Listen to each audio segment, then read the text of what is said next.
ഞാൻ പറഞ്ഞു വന്നത്, അങ്ങനെ ഉസ്താദ് ഞങ്ങൾ ദർസിൽ ഒരുമിച്ച് പഠിച്ചു. പിന്നെ ഉസ്താദ് വേറെ വഴിക്ക്, ഞാൻ പൊട്ടച്ചിറ അൻവരിയ കോളേജിൽ പഠിക്കുകയാണ്.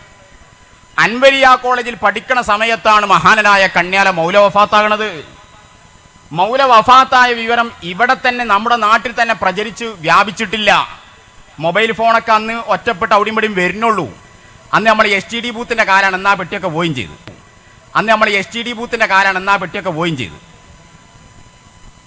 അങ്ങനെ വ്യാപിക്കാത്ത ആ സമയത്ത് വന്യരായ ഷെയ്ഖുന ഹാഫിദ് ഉസ്താദ് അന്ന് ഉത്തരാഞ്ചൽ ഷാ മൻസൂർ കാട്ടിൽ അവിടുത്തെ പ്രത്യേകമായ ഹൽവത്തിൽ ഒറ്റയ്ക്ക് കഴിഞ്ഞുകൂടുന്ന സമയമാണ്.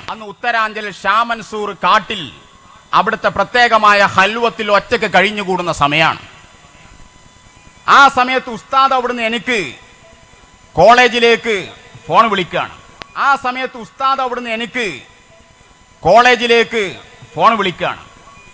വിളിച്ചിട്ട് എന്നെ ബന്ധപ്പെട്ടു.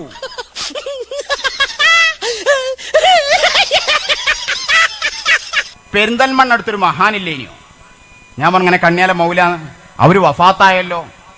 നോക്കൂ നിങ്ങൾ, ഇവിടെ തന്നെ വാർത്ത പ്രചരിച്ചു വരുന്ന സമയമായിട്ടുള്ളൂ. ഞാനത് അറിഞ്ഞിട്ടില്ല. കോളേജിൽ ആ വാർത്ത പരക്കണേ ഉള്ളൂ, എത്തി തുടങ്ങിയിട്ടില്ല.